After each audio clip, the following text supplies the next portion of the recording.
Só que pra mim não fazia sentido fazer jornalismo sem ter ele na prática.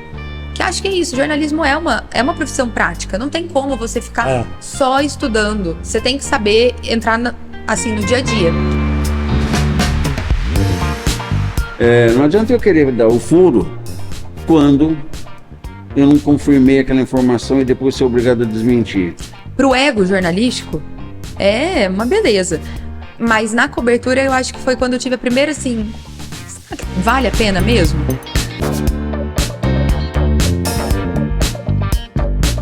Agora a internet abriu espaço para muita gente que só tem opinião, tá dando como informação. E sai um monte de bobagem, né?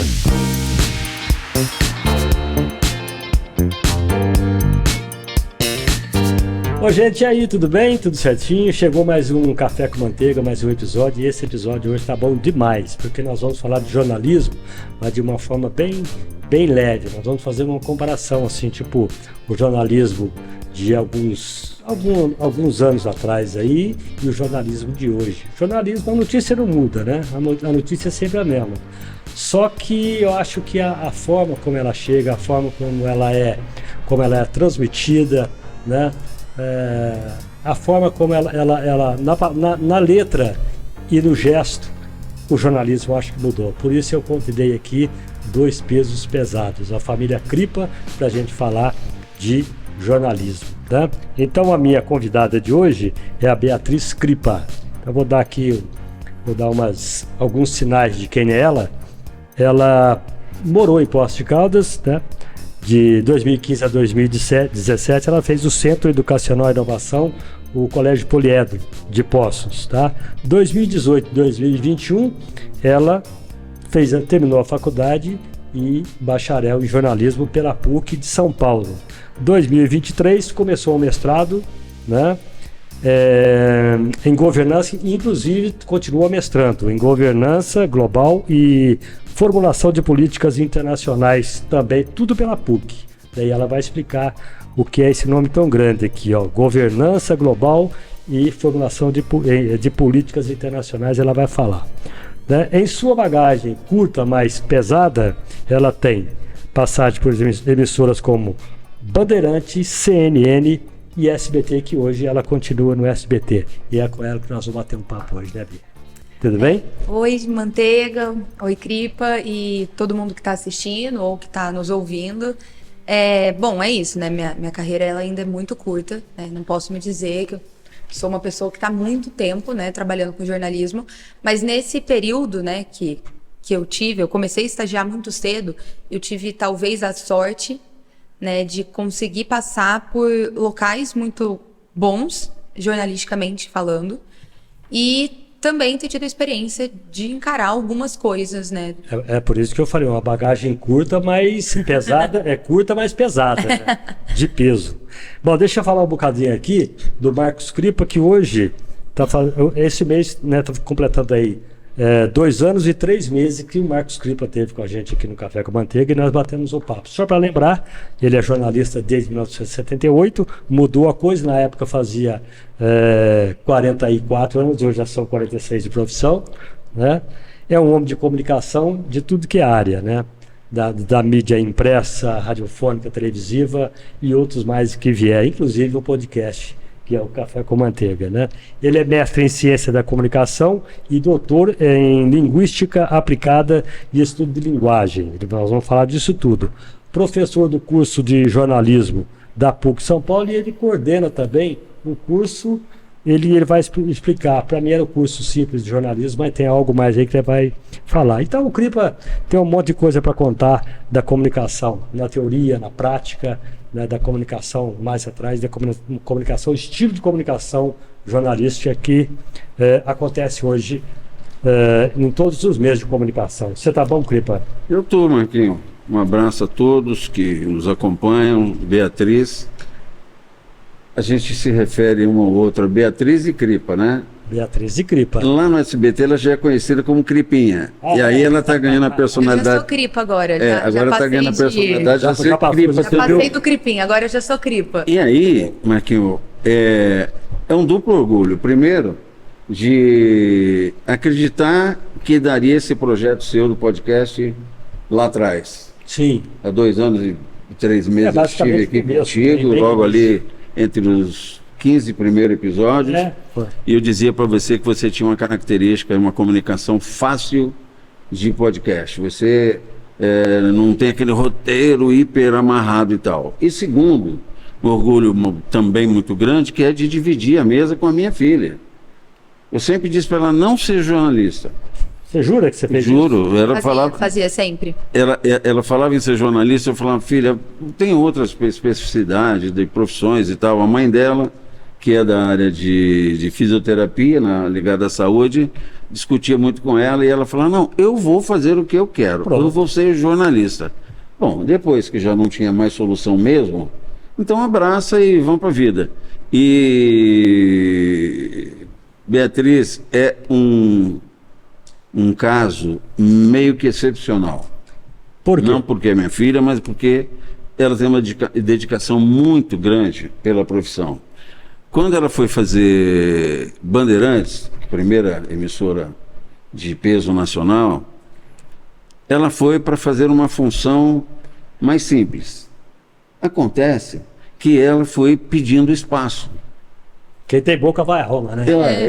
ela Aliás, nós não- vamos falar de um... Literalmente, Roma. Ela foi parar em Roma. Então, a grande verdade é que ela não tinha obrigação nenhuma de apresentar nada. E ela foi pedindo espaço para as chefias que ela tinha lá, e as chefias foram acreditando, e ela entrou no ar. Na Bandeirante. Entrou no ar. Então, o que era para ser uma coisa, virou uma coisa e meia. Ou seja, então ela tem essa dedicação. Depois ela foi para o SBT, do SBT acho que foi depois para a CNN, se eu estiver errado você me corrija, e depois de um tempo ela voltou para o SBT aí como contratada mesmo.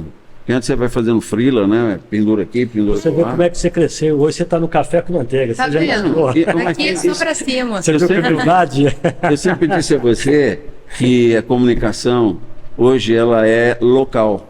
A gente está interessado em saber o que acontece na nossa esquina e tal, e quando quer, vai buscar as emissoras grandes, nacionais e tal, para poder se informar. Então, é raro você encontrar jovem com esse tipo de passagem de uma coisa para outra muito rápido. Mas eu acho também, assim, que é muito importante saber que eu sempre tive muito privilégio durante o caminho. Mas privilégio não só, porque eu sou filha do meu pai, não é isso. Mas eu tive muita sorte, talvez. Não sei se é sorte misturada com dedicação, mas de estar no lugar certo, sabe? Até porque quando você foi para Bandeirantes, teu pai não... Não, Aliás, você não passou pela Bandeirantes, passou? o meu Não, pai pela não sabia que eu Bandeirantes, não. apliquei. Na realidade, Você estava no SBT, inclusive. Né? a história é muito... Eu fui fazer faculdade, né? Quando eu apliquei, eu não apliquei só. Eu fiz PUC, que por acaso é a faculdade que meu pai dá aula, mas eu não apliquei só para PUC. Eu apliquei para outras 2 faculdades que eu passei. Mas dentro da lógica, a PUC era a melhor, talvez ainda seja a melhor faculdade de jornalismo de São Paulo. E aí eu comecei a fazer PUC e logo... Só que para mim não fazia sentido fazer jornalismo sem ter ele na prática. Que acho que é isso, jornalismo é uma profissão prática. Não tem como você ficar só estudando. Você tem que saber entrar assim no dia a dia. E aí eu fui e apliquei para o estágio da TV interna da PUC, a TV PUC, né, que chama. E lá eu tive muita sorte de trabalhar com pessoas assim maravilhosas que me ensinaram a ser repórter, que me ensinaram a ser editora de texto, que me ensinaram a fazer a pós-produção, então editora de imagem também. Isso me deu um ganho gigantesco. Só que eu queria morar fora e eu queria fazer intercâmbio. Então eu decidi deixar o estágio de lado e apliquei para ir para Roma. Tá, então, e isso você não estava não estava estudando jornalismo ainda. Eu já estava estudando, mas já era assim, o primeiro, isso foi no segundo ano, na realidade, segundo Eu me ano. lembro que teu pai falou que você ia para Roma. Só que era uma coisa assim, sei lá, eu ainda era muito nova, eu entrei na faculdade com 17, eu tinha acabado de fazer 17. Então ainda tinha muita coisa para rolar. Você ficou quanto tempo em Roma? Fiquei 1 ano. E aí eu fui assim, na Itália, jornalismo não é uma graduação assim primária, que nem tem aqui no Brasil. Como assim? Você tem que formar em comunicação e depois você faz um mestrado em jornalismo. Então eu fiz 6 meses de comunicação, mídia e cultura lá. E aí quando eu estendi o meu intercâmbio para 1 ano, eu tentei aplicar para o mestrado e acabei passando. Então eu fiz outros 6 meses de jornalismo internacional. Então, quando você voltou de Roma, você voltou jornalista. Jornalista. Aí eu tinha mais um ano, né? Que foi quando eu fiz o TCC e pronto. Tá, E mas aí foi- isso te habilitava a trabalhar no Brasil? Ainda não, não. Até porque tem uma diferença que o mestrado na Europa, ele equivale só a uma pós-graduação no Brasil. Então é como se eu tivesse feito 6 meses de pós. Tá. Só que aí eu consegui equivaler o ano inteiro, voltei, acho que faltava um mês para eu voltar. Eu abri o site de vagas, porque eu falei, bom, eu quero voltar trabalhando, porque eu já fiquei 1 ano morando fora, comendo bem, viajando, deu. Quem que pagou isso tudo aí, Clipe? Você? Tereza Cristina. A faculdade, no caso, porque eu tinha bolsa na PUC Ah, e a bolsa equivalia para Roma. O estudo que ela fez lá equivalia e era um convênio com a PUC São Paulo.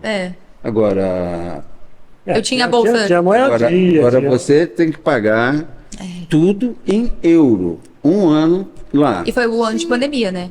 E eu e Tereza que contribuímos e tal, e está dentro da regra. Os pais devem aplicar. Já discutimos educação muito naquele programa quando eu estive aqui contigo. É isso, o que a gente pode deixar para os filhos não é apartamento, esse tipo de coisa, não, é educação. Mas acho que é isso. Eu sempre tive muito privilégio. Então, assim, eu passei por locais maravilhosos, mas eu tive privilégio dos meus pais conseguirem me ajudar nesse. Sim, Bia, mas tem muita gente que às vezes tem mais privilégio que você e não chega a lugar nenhum, né? Então é isso. Aí você veio para São Paulo. Eu voltei, mas eu já tinha aplicado para vaga lá. Faltando acho que uns 15 dias para eu voltar, eu fui contratada na Band. E aí eu falei, meu Deus do céu, 18? eu tinha acabado de fazer 19. Tá. E aí eu voltei e já comecei na Band. Na Band, eu fazia as redes sociais da Rádio Bandeirantes. Só que assim, a gente estava sempre lá, né? Então a gente conversava com todo mundo e eu queria um espaço, eu queria começar a produzir mesmo para rádio. E aí eu consegui conversar com o Fernandinho Fernandes, que apresentava o Mundo dos Esportes, e eu queria cobrir... Esse que era ex-BBB? Não, Não, o jornalista. O jornalista, o que apresenta, ele tem um programa à noite e de sábado. É um programa de umas 4 horas na Eu rádio. confundi porque tem um cara que fez Big Brother. Que mas é outro. mexe com Não, esporte é outro. também. Não, e assim, ele é ótimo, super parceiro, e eu queria cobrir o Brasileirão Feminino. E assim, eu particularmente não sou a pessoa mais apaixonada em esportes, mas eu vi que era um espaço que não tinha ninguém fazendo. Ah. E aí ele me deu toda a força. E aí eu comecei a cobrir o Brasileirão Feminino durante, acho que uns 3 meses. Você fazia vídeo também? Fazia os vídeos para as redes. Também foi na época da Covid, então eu fazia muito vídeo explicando, sabe? Como que é os primeiros sintomas da Covid, como que estava sendo a campanha de vacinação também, porque foi no período. E foi, assim, maravilhoso. Me deu um ganho gigantesco. Só que eu queria ir para TV.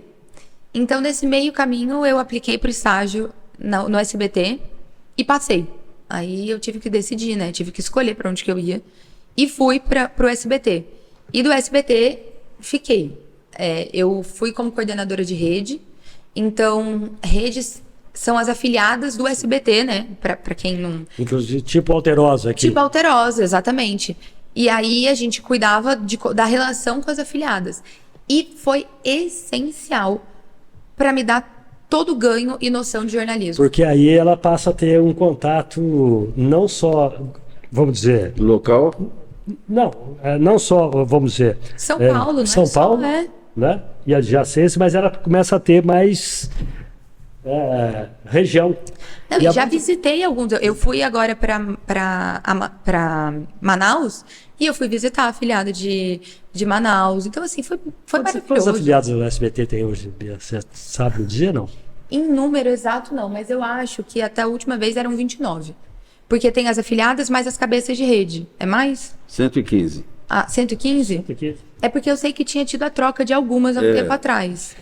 Há muito tempo atrás, o Luiz Mineiro me falou isso, e você também, nós comentamos isso, que ia chegar um dia, Beatriz, que ia acabar esse lance de SBT, São Paulo, Rio, e o resto não tem. São Paulo, Globo, São Paulo, Rio, e assim o CNN, e assim por diante. Na época não tinha o CNN, as grandes emissoras, como o Record, por exemplo. Vocês disseram o seguinte: vai chegar um dia que cada região vai ser a sua TV. Passou um tempo, começou IPTV, Alterosa, e Record não sei o que lá. E é isso que acontece hoje, né, Cris? E é importantíssimo isso, porque o que acontece aqui na região talvez não seja interessante para o nacional, mas é interessante para o regional. Então, é muito importante as afiliadas terem tanta força quanto, né? Agora me fala uma coisa, Cleiton, na tua experiência, o que é melhor profissionalmente? Fazer uma TV regional ou uma TV, vamos chamar de global, né? Uma TV que abrange em nível de Brasil. Eu acho que é o seguinte, do ponto de vista do cidadão, é bom ele ter uma TV que retrate a região dele.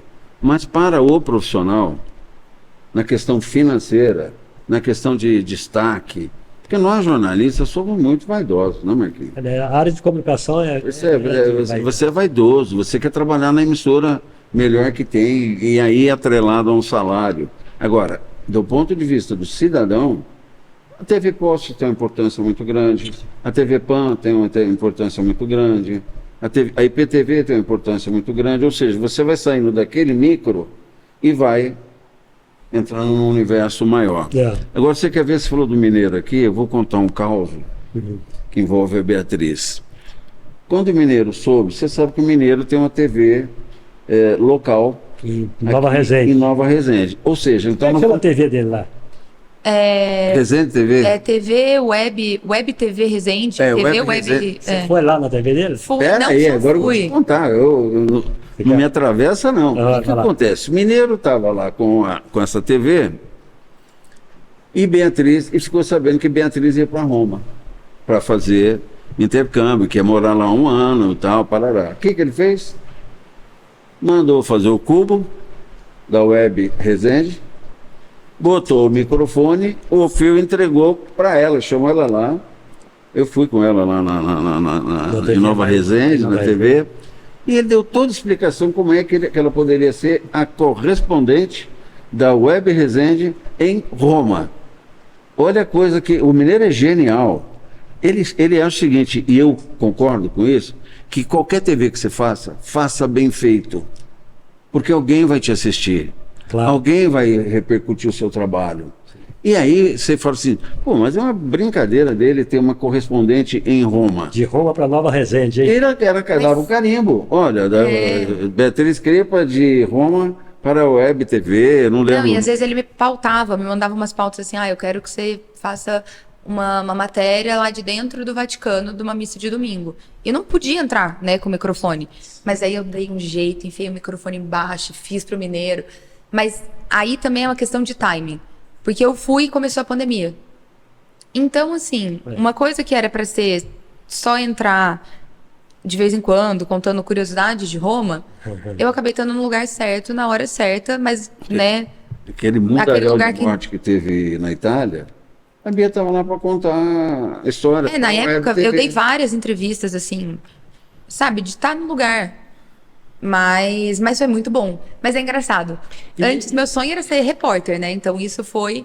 Mas trabalhando com TV, hoje eu não tenho vontade de ser repórter. Teve muito mestre, né? Tive muita gente boa. Tive tem, né? Então, e eu trabalho com uma equipe muito boa. Eu não posso falar nada, assim. Hoje eu sou editora de texto, né? Que é o que eu gosto muito de fazer. Então, eu escrevo as reportagens junto com o repórter, claro. E acho muito bonito você conseguir transformar em palavras algumas coisas que são triviais. Mas foi um caminho, né? E a gente faz com gente muito boa. E tem que ter uma equipe muito boa, né? A gente vê assim, você trabalhou no interior, não? Você chegou a trabalhar no interior, não? Trabalhei em Campinas e Americana. Tá. Comecei em Americana. Mas quando eu falo interior, eu estou falando interior mesmo. Então Campinas já é um... Não, eu quando era jovem, no jornal da minha cidade, lá em Graça, eu escrevia um artigo ou outro, mas eu tinha 16, 17 anos, eu não tenho mais esses artigos. E nem sei se eles tinham substância suficiente por conta da minha idade. Mas abriu um espaço lá. É o que eu sempre digo para meus alunos. Abriu espaço, entra. Entra. Se Seja vai o que dar certo for. ou não é outro problema. Eu escrevia lá de vez em quando. Depois, quando eu fui estudar em Campinas, na graduação, eu comecei em Americana e depois vim trabalhar em Campinas. Aí já estava no jornalismo mais estável, que os jornais de Campinas eram e são de peso, né? Eles têm profissionais Por gabaritados isso que eu lá e tô tal. falando, né? De Campinas, Ribeirão, já não é muito É interior, outro. né? Mas isso é uma coisa que você falou que eu acho muito importante, né? Se a porta tá aberta, a gente vai. Até sem É. saber fazer. Porque acho que todos os cargos que eu tive até hoje, ninguém me ensinou. Não é que. Tudo bem, claro que todo mundo ensina alguma coisa. Mas jornalismo na prática. Então, agora, editora de texto, eu virei assim, do nada, de um dia pro outro. Olha, a partir de amanhã você vai começar a escrever. Então, veja bem, Cristo, só voltando lá em Roma, quando você fala assim, não queria que ela fosse jornalista, mas o negócio aí eu acho que já está picado, entendeu? Porque para você chegar em Roma, um local onde você não conhece ninguém, não tem cripa, não tem mineiro que está lá, tem um mineiro te cobrando aqui com aquele jeitinho dele, né? Imagina. Imagina. Sim. Se vira aí, pô, se vira aí, não é assim não? Dane-se, faça. Dane-se. O pessoal quer ver a missa de domingo. Então. Entra no Vaticano. E aí, você pegou vamos dar o nome certo, um rabo de foguete, né? Um rabo de foguete, porque você imagina bem, na Europa, sozinha, fazendo jornalismo para televisão em Nova Resende, ao vivo. Ao vivo? É ao vivo. Assim, tinha entradas e entradas. Algumas eu gravava, algumas era ao vivo. Mas é engraçado, porque eu acho que também eu era muito jovem, inconsequente, então eu ia, não tava nem aí. Bora, vai, vamos entrar no Vaticano, vamos entrar. Guys, vamos fazer. Porque, lógico, começou o lockdown, né? Uhum. E eu não quebrei o lockdown em momento algum. Mas a gente não tinha tanta noção na época da importância da máscara, da importância. Então eu descia pra rua e vamos fazer passagem. Achava alguém. A gente não entendia. Na realidade, eu fui olhar algumas coisas minhas de memória. As lojas só voltaram a abrir meses depois. Então, quando elas abriram, que a gente comprou máscara. Porque lá tudo fechou, né? Antes do resto do mundo. Então, assim, eu descia, achava alguém para gravar para mim. Então, quando você estava lá, aqui no Brasil, nós estávamos também no mesmo esquema, né? De lockdown. Mesmo esquema. Só que lá começou antes, né? Começou alguns meses antes. Então, eu entrei no lockdown, acho que Quando eu saí do lockdown, do primeiro, né? Foi o pessoal aqui estava entrando. Ela estava no carnaval de Veneza, é isso, né? De Veneza, quando a Itália entrou em lockdown. Então, quem não morasse naquela localidade deveria ir para a sua localidade. E eles foram descendo de Veneza para outras cidades intermediárias até chegar em Roma, e aí ela tinha que ficar na casa dela. Mas isso foi muito assustador, assim, porque a gente foi para o Carnaval de Veneza e a gente ia... eu não vou lembrar agora o nome da primeira cidade que explodiu os casos na Itália. A gente ia no dia seguinte, e aí explodiu, 120 casos. E a gente, nossa, meu Deus, que loucura.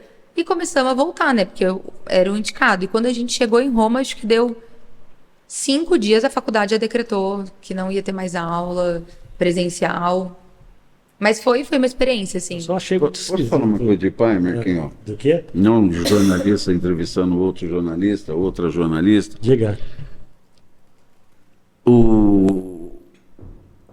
O lockdown no mundo todo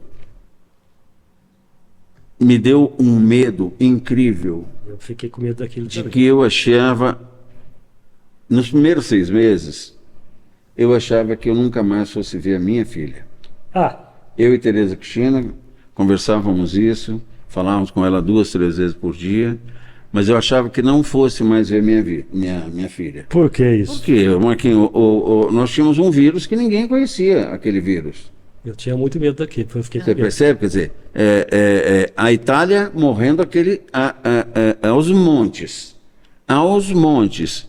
E não tinha avião para vir, não tinha navio no mar, não tinha caminho terrestre que você chegue aqui. Eu falei, nunca mais vou ver minha filha. Tá, e nesse, só um segundinho, e você estava sabendo disso tudo, que teu pai estava com essa preocupação toda? Não. Não, tanto que aí, quando foi possível vir embora, porque chegou um momento que aí era possível. Eu falei, filha, eu vou comprar passagem para você vir embora. Ele falou, pai, o meu sonho é ser jornalista. Tudo está acontecendo aqui. Por que eu vou embora para o Brasil? Ah, meu Deus. Eu quero sei. ficar onde está a notícia. Puta, cara, aí eu falo, pô, essa menina é genial. Ela Não, vai e ser eu não voltei, Ela vai sim. ser boa jornalista. Pô, mas enquanto pai, eu não queria nada disso. Eu queria que ela pegasse o primeiro avião pai e viesse profissional, né? Você percebe, quer dizer? Sim. Então, quer dizer, aí depois que ela voltou, ela ficou sabendo disso tudo. Mas eu e Tereza achávamos que não fosse mais a nossa filha, por conta como é que é? De uma doença que aparece e toma o mundo E a dificuldade dela sair e as lá, pessoas fugir daquilo começam a tudo. morrer como morreram 100 anos atrás, 100 e poucos anos, na peste. Percebe que a Europa quase foi dizimada. Mas não voltei assim, ainda mandei mensagem para a faculdade, eu falei, olha, eu quero que vocês estendam minha bolsa, por favor. E deu certo, a PUC acabou estendendo a minha bolsa, então eu consegui ficar Foi uma mais. grande experiência para ela. E para nós uma Imagino. Para mim. experiência horrorosa. Mas aí quando eu voltei que eu vi. É que quando eu voltei também foi quando estourou de verdade aqui no Brasil. Aí eu fiquei bem mal também. Mas eu acho, não sei se no Brasil, até um pouco de desconfiança que isso já estava acontecendo no Brasil, mas não era interessante. Não era o quê, Marquinhos? Eu acho que não era interessante divulgar isso no Brasil. Eu acho que, pensamento meu, tá? Eu acho que tinha que passar o carnaval primeiro.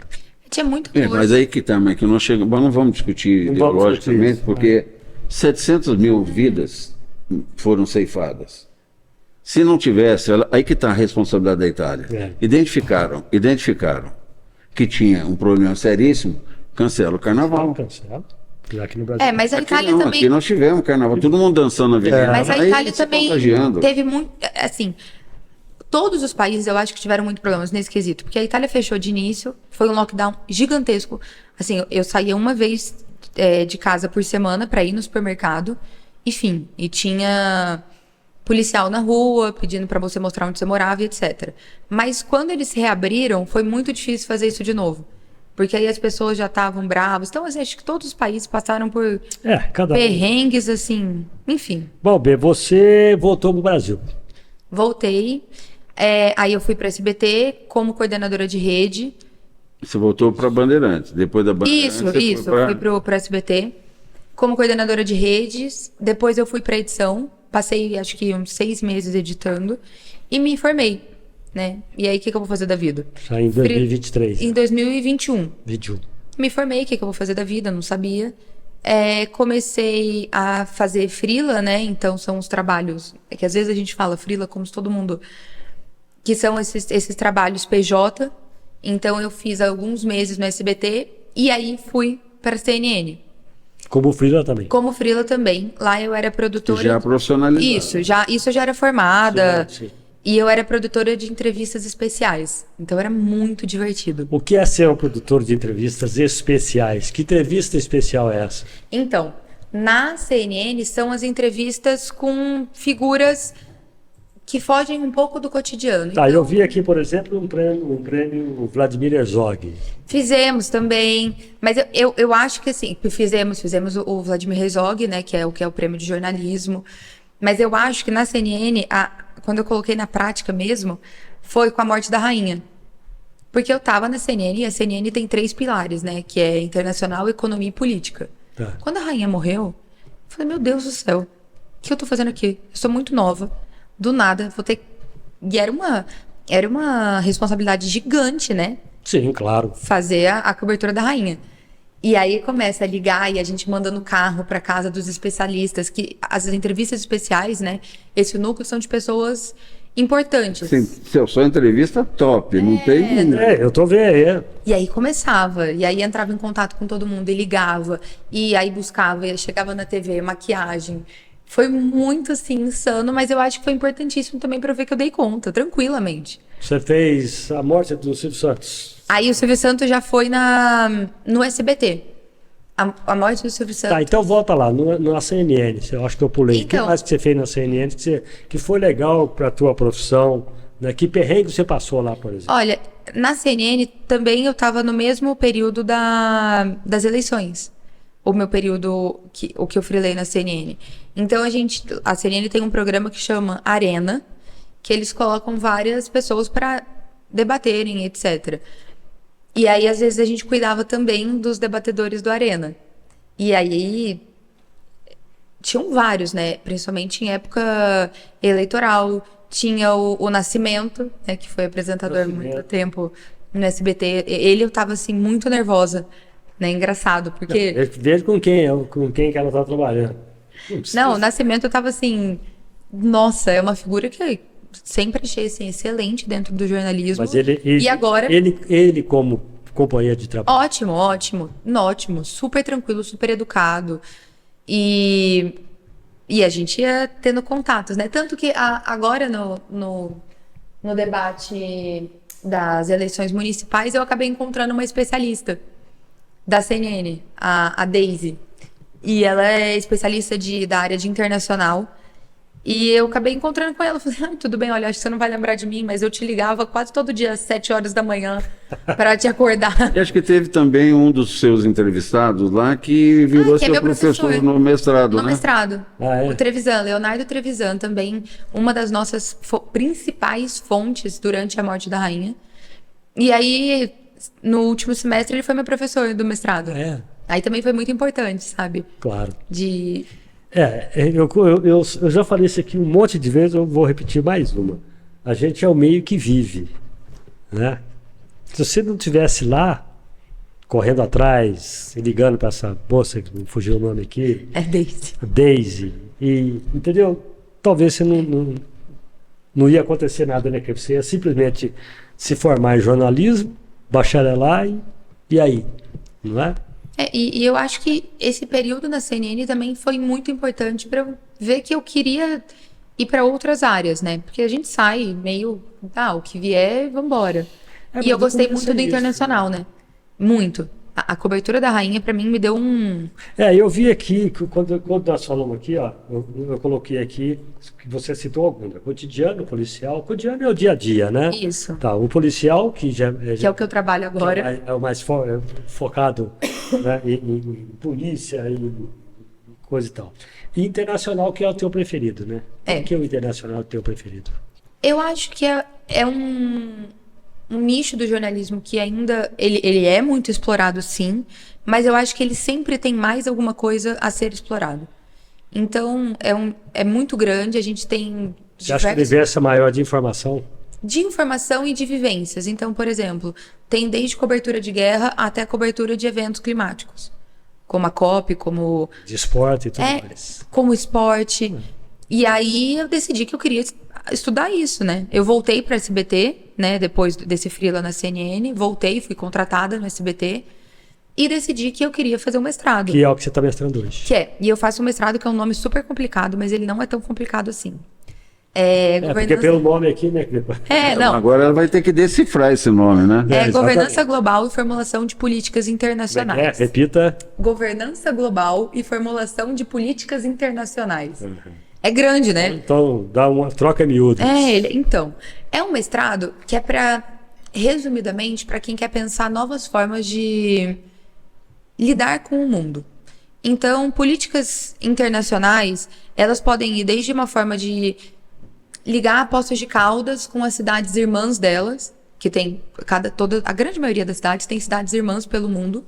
Uma delas é Caldas da Rainha, por exemplo, em Portugal. Então pode ser uma política internacional de ligar essas duas cidades e ter uma troca de pesquisas sobre águas sulfurosas, por exemplo.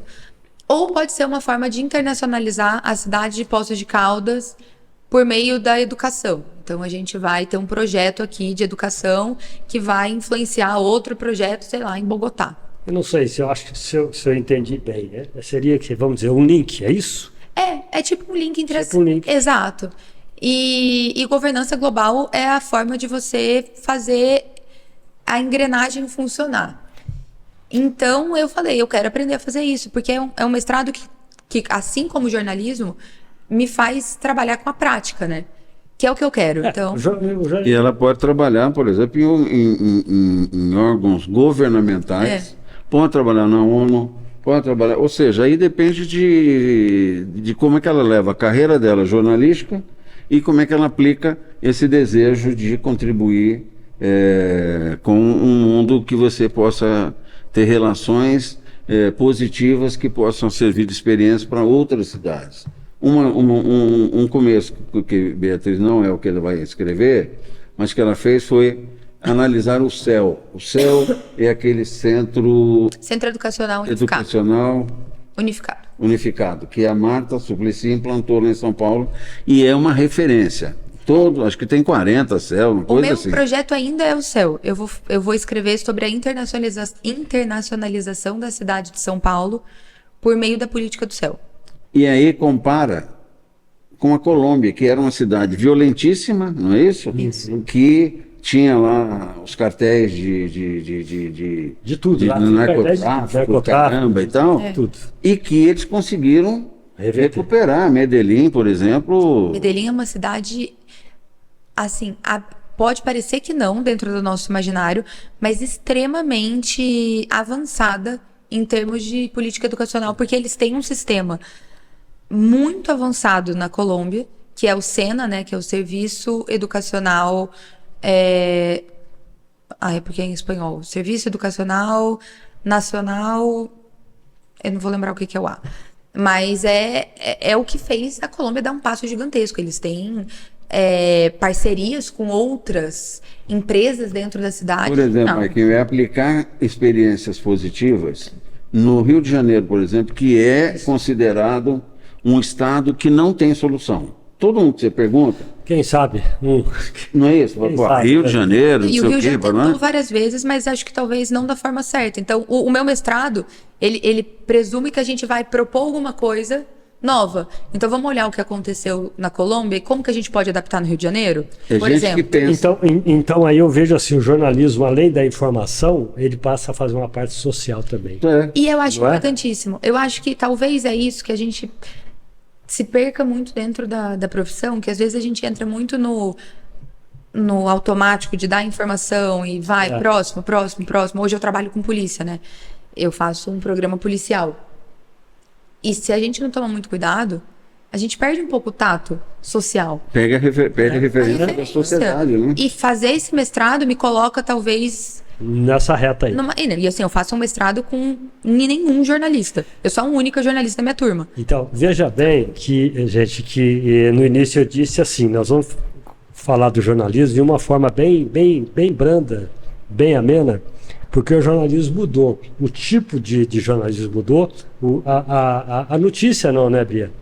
Não. Não é, Cripa? A notícia não mudou, a notícia é a mesma, mas a forma de levar a notícia, né, ela mudou, né? Exato. E a forma do jornalismo mudou, tanto é que ela está contando uma história aqui que a intenção é globalizar, é socializar.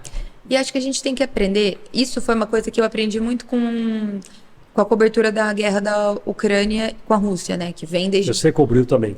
Cobrir também. É que hoje ela já virou mais trivial dentro dos. O duro é esse, Maiquinho, o jornalismo é ruim por isso. Aquilo que é importante naquele momento. É. A hora que caiu no arroz com feijão, vem uma outra guerra, vem um outro acidente de carro, vem uma outra não sei o quê. Quer dizer, Vai aquele que deixar nem pra foi lá. resolvido ainda. Não foi resolvido, continua a tem- morrer gente lá. Mas eu acho Estão que. jogando bomba uns nos outros. Todo, Né? ainda segue, né?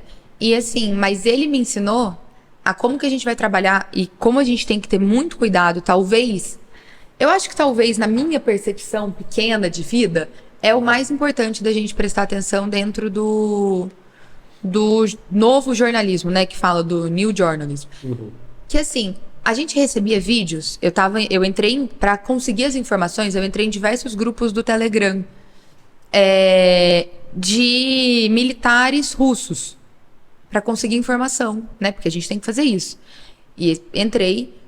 Só que assim, a gente tem que tomar muito cuidado com o que eu vou dar. Aquilo tá confirmado? Tá confirmado por militares russos num grupo que eu tô no Telegram. Mas será que vale a pena eu passar isso na televisão para todo mundo? Isso pode ser uma informação mentirosa. Pode ser uma informação mentirosa, pode ser uma informação que só vai causar alarde, pode ser uma informação... Então, eu acho que a gente tem essa percepção de, tudo é para ontem, eu preciso ser o primeiro da notícia. E se você Mas vai dando qualquer notícia, cai no Exato. jornalismo irresponsável, né? será que a gente precisa ser sempre o primeiro? Ser o primeiro é uma delícia, é ótimo. Quando se É acerta, ótimo né? quando você vê que só você tá dando. É lindo quando você vê na TV e fala, não, olha, só a gente tá dando isso aqui. Pro ego jornalístico, é uma beleza. Mas na cobertura, eu acho que foi quando eu tive a primeira, assim, será que vale a pena mesmo? Sabe, tudo bem, eu tenho vídeos aqui, assim, assustadores de como que a Rússia tá agindo dentro da guerra. Mas será que eu vou levar eles pra frente? Eu não sei, não tá Eu não sei se ainda está pregado lá no SBT, mas quando eu fui diretor lá, tinha um quadro que ficava pregado na redação, dizendo o seguinte, ou mais ou menos assim, eu quero ser o primeiro a dar a informação. Uhum. Mas eu quero ser o primeiro a dar a informação correta, verdadeira. Você percebe? Sim. Isso era um lema para gente. Não adianta eu querer furar alguém, e no jornalismo, para quem não conhece, o furo é você sair na frente. Não adianta eu querer dar o furo quando eu não confirmei aquela informação e depois ser obrigado a desmentir. Cansei de ver, Marquinhos, gente que dá, principalmente quando morre alguém. Tá para morrer. O Pelé, não sei quem, tá para morrer fulano, Beltrano, então essas estrelas, ou atores e atrizes importantes, políticos importantes, e aí alguém vai lá e pimba, morreu. E não é verdade. Aí a assessoria de imprensa desmente e tal. Ou seja, então nós temos que ter o cuidado de dar a informação. Eu quero ser o primeiro, quero ser o primeiro da informação certa, né? Morreu aqui de Poços, esse prefeito é que o Adnei Pereira de Moraes. E teve um jornalista aí que o homem estava vivo e ele estava falando que o som tivesse morto. Você vê. Quer dizer, uma informação que ele não sabia que ele estava falando. É extremamente desrespeitoso. Entendeu? E acho que a gente perde, né, um pouco desse tato. Para quem não leva o jornalismo correto. Então, eu acho que o jornalismo está sim mais veloz. Não adianta pensar, né, antes de começar aqui a gente estava falando sobre a produção de uma reportagem, né, o que a gente chama de VT dentro da TV. Que antes pegava fita e levava fita. Hoje eu não preciso. Hoje eu tenho um vídeo no meu celular, em 10 minutos ele está na ilha de edição. Exato. E a gente já está... Eu consigo entregar mais coisas de forma mais rápida. Mas se eu não for uma profissional que estiver prestando atenção nesse processo que eu estou fazendo, eu vou entregar mais coisas erradas. E aí eu vou causar pânico geral, ou eu vou passar uma informação errada para frente. Principalmente essas coisas de serviço, né, que a gente chama dentro do jornalismo. Como é que eu vou dar um serviço errado? Dar informação de vacina errada? É utilidade pública. Utilidade pública. A gente Você acaba dando uma utilidade errada e... Exatamente. Beatriz, tem uma pontinha que eu sei, mas você não colocou nesse relato pro Marquinhos Manteiga. Você já contribuiu com a realização também de documentários, né? Qual? Os dois que você fez. Um com aquela moça que esteve lá no SBT, do SBT, que esteve lá com a gente, e aqueles que você fazia entrevista aí nas bicicletas e tal. É verdade. Você vê, ela não registra o que é coisa muito pequena, mas que é muito importante. Mas foi uma das coisas mais legais, o da bicicleta. Acho que foi uma das coisas mais legais que eu já fiz, assim. Eu até deixei aqui, o que foi legal que você fez? Foi muito divertido, assim. Eu conhecia a Denise, né, que era a criadora desse projeto no SBT. E aí ela me convidou para ser vídeo repórter. E assim, como eu disse, reportagem é muito legal, mas não é minha praia. E o que não significa que um dia eu não vá fazer. Mas atualmente não é minha praia. Fazer vídeo? Fazer câmera? Eu fazia câmera e a entrevista. Mas você não gosta de fazer câmera? Não é que eu não gosto. É que eu gosto muito de escrever. Eu gosto muito, muito. Então, acho que no momento eu gosto muito de ir para a ilha de edição e colocar um sonora legal e ver a coisa. Contar uma história. Contar uma história de forma escrita. Tá. Não é que eu não gosto de reportagem. Acho que gosto sim e talvez até leve jeito. Mas eu gosto muito, muito de trabalhar também por trás. E aí ela me chamou para fazer vídeo reportagem de um projeto que chama Ciclovia Musical. Se você que está ouvindo a gente ou assistindo quiser procurar, é muito interessante. Que é um projeto em São Paulo, né? Aconteceu já agora algumas edições fora de São Paulo, mas que é criado um roteiro. Eu fiz alguns. E você vai passando por alguns pontos turísticos da cidade, não só na parte central, mas também na parte periférica, e ouvindo música clássica no caminho de uma forma muito lúdica. As 2 primeiras vezes que eu fiz uma no Centro Histórico de São Paulo e a outra foi num parque na Zona Leste, que chama Parque do Tietê, Parque Ecológico do Tietê. E eu fiz a parte com as crianças. E foi muito divertido. Entrevistar as crianças e ir pedalando e pegar os takes. E foi muito legal. Agora, a última foi o que me deu um ganho, acho que assim, jornalisticamente falando, muito maior. Que era a edição de Pinheiros. Então, para quem não conhece São Paulo, Pinheiros é um dos bairros mais, talvez, badalados e onde atualmente está o centro financeiro, né, de São Paulo, que é na Faria Lima. Então, a gente saiu da sede do Google e a minha função era acompanhar 2 ciclistas que eram surdas e mudas. E, assim, música é uma coisa que se escuta, logicamente, Mas foi muito interessante conseguir captar e conversar com elas que estavam vendo a música de uma forma diferente, que estavam sentindo a música. E foi tão legal. E assim, eu acompanhei elas o período inteiro, né? E eu não falo, né? Não sei falar Libras, então tinha um intérprete. E foi tão legal filmar e conseguir fazer as entrevistas. E a entrevista tinha um intérprete falando. Então era difícil, porque eu tava sozinha. Então era eu, bicicleta, 2 câmeras, a lapela, né, que é o microfone. Sim. A lapela, as moças, eu andando de bicicleta, filmando. Eu não sou a melhor ciclista, longe disso. Mas deu um ganho. Então foram... Esse trabalho que você fez é um trabalho de inclusão, né? E foi tão legal. E foi assim, eu não tinha, como eu disse antes, às vezes, as portas elas se abrem, a gente não sabe fazer, a gente vai lá e faz. Eu não sabia fazer, nunca tinha feito. Tinha feito com as crianças, mas que é mais fácil, porque as crianças estão com os pais, eu não preciso ficar olhando. Lá foi muito legal. Quando nós falamos no início, quando eu falei do jornalismo de alguns anos atrás para o jornalismo hoje, o Cripo passou também por várias emissoras, SBT, Record, Rede TV, né? Não, foi TV Brasil. Você transmitiu pelo menos um carnaval pela Rede TV no Rio, não? Naquela época que eu fui em 86? Não, aquilo foi para o SBT. Em 96, perdão. Já foi para o SBT? Tá. Bom, de qualquer maneira, você passou por aí. Foi aquela vez que você passou um perrengue no Rio? Você teve seu carro apreendido e eu estava lá no camarote da Brama? Carro meu não, carro da emissora. É isso? Só vi o carro numa plataforma. Aí eu lá no camarote da Brama. E o Cripa falou assim, ele falou, Marquinho, você não estava pela Rede TV, cara? Não, eu estava pelo SBT. Então, quando eu cheguei lá eu fui para fazer no Terreirão do Samba. Sambódromo, né? No Sambódromo. Eu tinha que fazer um flash do Terreirão do Samba, que tava lá, Alcione, nossa, tinha uma turma lá. Samba é pagode, dá com pau. Eu iria fazer, como fiz. Uhum.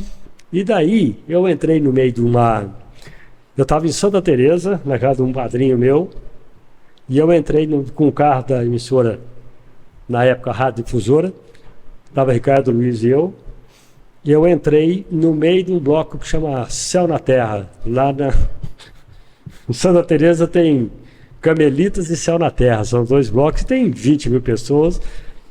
Emboquei no meio ali com o carro da rádio e os caras, esse carro aqui é... Aí o meu padrinho de lá, que é daqui, mora lá, o Mário Robson, catou um radinho de comunicação que a gente falava daqui para a mesa, daquele radinho para a mesa da emissora, e ele começou a fazer umas entrevistas de Araque, sabe? Ele brincando com o povo, e o povo foi entrando. Dali a pouco encontra um pós-caldense ali no meio.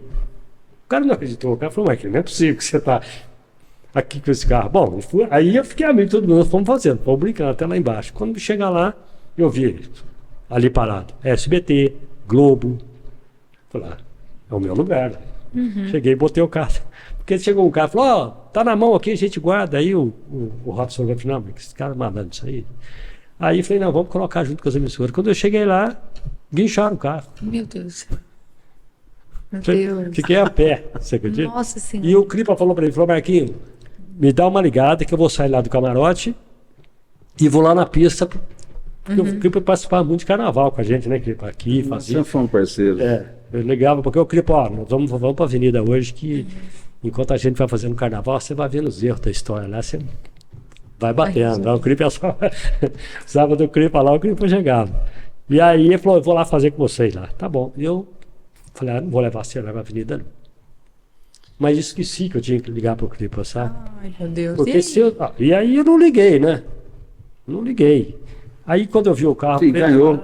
Aí, Quem ganhou foi o público de Poços de Caldas, que aí eu não participei da cobertura de lá, né? Cara, era pra você ter participado, sim. Bom, resumindo a história, me soltaram o carro na segunda-feira de manhã, depois do desfile, sabe?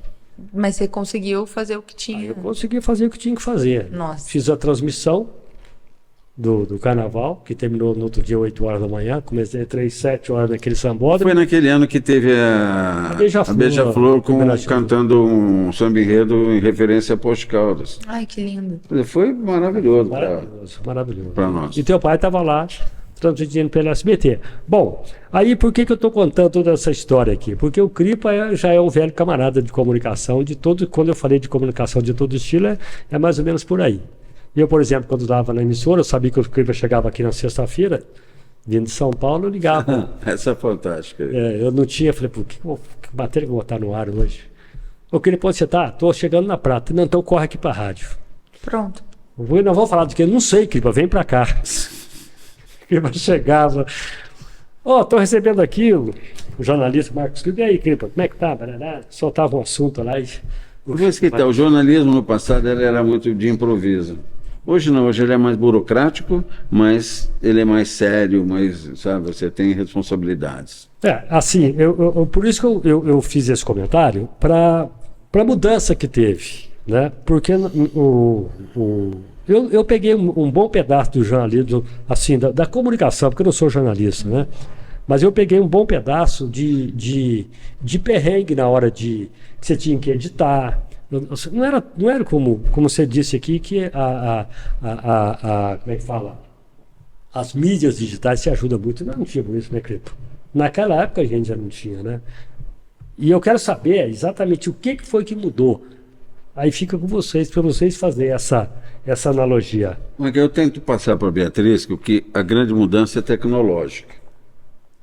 Porque a forma de fazer tem que ser a mesma. Sério, ético, com competência, com dedicação. Às vezes alguém pode ser muito rápido em editar um vídeo, mas você vai ver, passou muita coisa batida ali que deveria ter sido observado. A gente tem que aprender, eu falo isso para meus alunos de jornalismo lá em São Paulo, na PUC, o seguinte... eu não aceito a reclamação que eu errei porque é muito rápido o jornalismo. Porque é mesmo, né? Você tem que... Isso acontece. Essa aqui já aconteceu muito. Escuta, desde que o jornalismo existe, ele é assim. Ele é rápido. Então você tem que se preparar, se educar e pensar de que você tem que fazer bem feito com essa rapidez.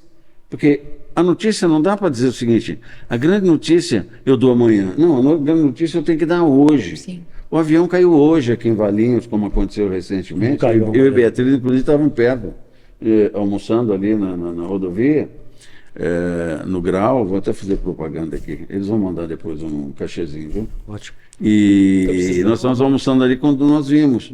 E tinha sido há 15 minutos.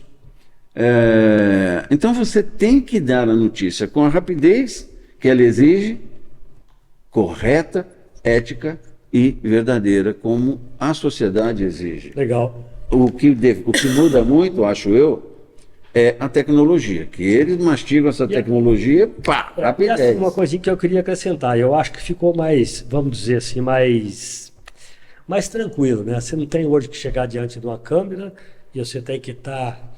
Sabe? Você pode ficar mais à vontade como nós estamos aqui. Pode. Não é verdade? Eu acho que isso mudou e acho que isso facilitou, ajudou muito o comunicador, o jornalista. Né? Eu acho que em tudo. Assim, esse caso do avião que caiu. Antes a gente precisaria, talvez, mandar um repórter até a cidade. Lógico, todo mundo mandou. Mas, assim, para conseguir a entrevista... Hoje a gente pede para o entrevistado. Você tem Skype? Você tem qualquer outro sistema? Liga, conecta e entra. É muito mais rápido a gente ter acesso a algumas coisas e ficou muito mais... Eu não sei se é informal, mas talvez mais leve. Mais leve. É mais leve. Eu acho que a única coisa que a gente tem que prestar muita atenção é para não dar o que a gente chama de barrigada, né? que é errar as informações. Então, esse caso do avião. Tudo bem, a gente tem a informação que o quê? Caiu um avião. Eu não posso falar que caiu um avião, morreu todo mundo, se um órgão oficial não confirmou. Ah, mas tem alguém lá Você falando tem que ter fonte, né? Tem alguém lá falando que morreu. Num grupo que eu... Porque isso é uma coisa que existe muito hoje. As redes sociais permitiram a gente ter grupos de comunicação. Então, sei lá, eu tô no grupo da Defesa Civil de São Paulo. Se chove, a Defesa Civil manda um vídeo.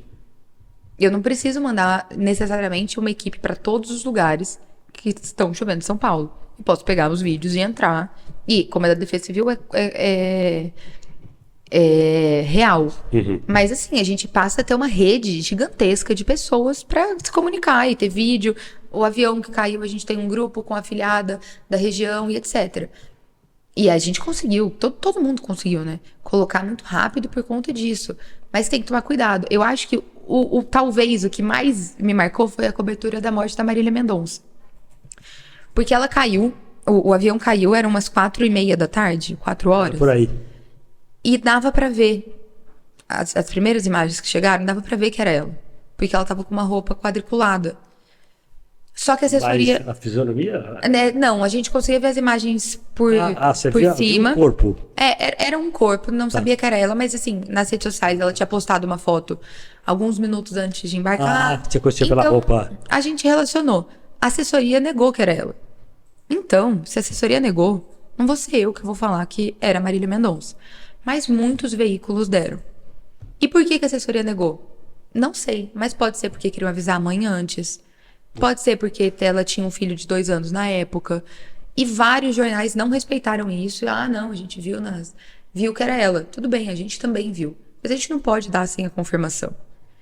Então, são nesses momentos que separam assim, os profissionais decentes. Esse novo jornalismo, que é tudo muito rápido, tudo muito não sei o quê. Sem estar na frente a todo custo. Esse novo jornalismo tem até gente que não é jornalista se passando por... E aí causa esse tipo de coisa. A Bia tocou num aspecto muito importante do jornalismo. Quando eu era no dia a dia do jornalismo, a gente não dava notícia em televisão ou rádio. No jornal já é mais difícil, que você tem tempo para apurar, né? Se não soubesse qual é o voo, o número do voo, qual é a empresa, para você dar os horários e tal, piriri. E confirmado, você diz voo número tal da companhia Y. Porque se você dá só que caiu um avião na proximidade de São Paulo, quantos aviões tem hoje circulando para operar em São Paulo neste exato momento? Centenas. Mas centenas. Se você pegar o mapa e ampliar e ver avião chegando e saindo de São Paulo, você imagina todas as famílias das pessoas que estão nesses voos todos ficando apavoradas porque pode ter perdido um dos seus entes queridos ali, porque alguém deu uma informação não confirmada. Eu sei que caiu o avião, mas eu tenho que dar a informação correta. E tem gente que chega lá, meu amigo, e manda bambu por qualquer informação, porque ele quer ser o primeiro. Eu não quero ser o primeiro jornalista sério, eu quero ser o primeiro jornalista bom. Quando você e fala diante. do pseudo-jornalista, que tem muitos, Tem. né? Me lembro que nós fizemos várias campanhas juntos, né? E o Mineiro e o Cripe é quem dirigia as campanhas. Então, teve um dia num café, que eu me lembro que vocês trouxeram o pessoal da Record para fazer umas entradas aqui, na época, dentro da campanha do Paulo. E aí a gente conversando na mesa, tinha um pessoal lá, e alguém falou assim: pois é, Marquinhos, você como jornalista? Eu falei: não, eu não sou jornalista. Eu sou operário do rádio, eu sou comunicador. Eu não sou jornalista. Porque senão, se você tentasse passar por um negócio, porque tem muita gente que se intitula jornalista. Eu acho que tudo bem, levar notícia, qualquer um leva. Mas eu levo a notícia como eu sei, como um comunicador. Não vou querer entrar em detalhes de uma coisa. É o que você acabou de citar, né? Você tenta fazer e parecer algo que, né? É o tal do jornalista prático. Tem muitos bons, claro, a gente tem que respeitar. Tem, e já teve. Né? No passado, nós tínhamos ainda jornalistas que eles eram oriundos da advocacia. Eram bons advogados e tal, e passaram a escrever matérias sérias e tal. Mas entre separar o joio e o trigo é difícil. É que hoje, na verdade, a internet deu abertura para todo mundo, até para mim, né? Mas você é sério, Marquinhos? Sim, eu tento ser sério, eu tento fazer aquilo que eu sei fazer. É que a internet abriu espaço para também quem tem opinião, e não só para quem tem informação. Exatamente. Então, aqui é um local de informação. Teve uma pesquisa, teve tudo. Agora, a internet abriu espaço para muita gente que só tem opinião e está dando como informação, né? Aí sai um monte de bobagem, né? Além de... Para não atrapalhar mais o programa, eu quero fazer uma pergunta para você. Não sei como é que nós estamos aqui. Vai ficar dando pressa na Bia, não, hein? Não, agora eu vou fazer uma pergunta que, tudo bem, eu sei por que ela optou pelo jornalismo. Passa, inclusive, pela experiência nossa de casa. Ela teve um outro irmão que se formou em jornalismo, e não exerce hoje, mas ele se formou em jornalismo. Por que é que você não quis seguir o conselho da sua mãe e ir para a área da saúde? Eu acho que eu nunca gostei. Assim, acho muito interessante, acho importantíssima. Mas eu sempre gostei de ser jornalista. Eu sempre quis ser jornalista. Não foi uma coisa assim, cheguei no 3º ano do ensino médio. Nunca. Nunca. Sempre foi o meu sonho. E eu sempre quis trabalhar com TV. Hoje, né, fazendo mestrado, eu já nem sei mais o que eu quero. Amo trabalhar com TV, mas eu vi que tem outros caminhos interessantes. Mas assim, eu sempre quis ser jornalista. Mas, então, outros caminhos interessantes, mas dentro do jornalismo, dentro da tua profissão. Dentro do jornalismo, mas assim, eu não fecharia portas, Dentro da por área de exemplo. comunicação. Eu não fecharia portas, por exemplo, se abrisse uma vaga, sei lá, para ser da área de comunicação da ONU. Tudo bem, vai mudar Eu quero também, completamente. viu? Eu gosto de gente humilde, viu? Eu quero também para a ONU. Eu só não quero porque não vou dar conta. É um sonho tão distante. Não é, É Bi. um sonho palpável. Mas aí que tá, o jornalismo ele é bacana porque eu gosto de gente que sabe o que quer do jornalismo. Então, jornalista tem faro, tem que ter faro. E você tem, Beatriz, por tudo que você está contando. É isso. Né? É questão de faro. É faro. E eu, por exemplo, eu sempre gostei de rádio, desde muito criança. E faz com muita competência, Marquinhos. Eu não sou tão competente assim. Você é um dos grandes comunicadores dessa cidade. Você sabe bem. Não só dessa cidade, mas também amplia pelo estado de São Paulo, por outros lugares de Minas. Eu tento fazer o meu trabalho de uma forma bem leve, sabe? Eu gosto desse tipo de coisa, a gente poder sentar, conversar e deixar para pessoas mais responsáveis que eu falar alguma coisa séria. E deixa que eu faça do meu jeitinho aqui, que eu acho que tem que ser assim. Eu não gosto de muita postura. Eu vou fazer alguma coisa séria no rádio, quando eu lá no meio eu já começo a fazer bobagem, entendeu? Começo a brincar. Então eu não sirvo para fazer coisa muito séria. Beatriz, deixa eu te fazer uma outra pergunta então agora. Eu falei que era para acabar, mas não aguento. Você, como editora, você deve receber imagens de todo tipo. Desde um presidente da República tomando posse, desde uma grande atriz, mas recebe também as agências internacionais com os corpos todos mutilados numa guerra, Hamas, Israel. Não precisa nem ir longe, assim pode ir Rio de Janeiro. Eu do Rio de Janeiro, que você recebe o material bruto. E o material bruto, para que o pessoal que está nos assistindo e não seja jornalista entenda, é aquele que foi coletado. Ele não foi borrado ali, não tem aquele blur, que a gente chama de blur, quando você ameniza, você ameniza aquilo que vai chegar pro telespectador. Portanto, você está exposta a esse tipo de imagem que deve mexer muito com você. Como é que você administra isso? Porque todo dia tem isso, né? Eu queria fazer essa... Está vendo a importância de você ter vindo aqui? Porque essa pergunta aqui, eu coloquei como... Assim, eu gosto de trabalhar com um tópico, né? Então eu coloquei um momento que você ficou apreensiva. No final é isso, né? Que você está... Você vê todo tipo de imagem ali, criança difícil. Morta. Não vou falar que é fácil.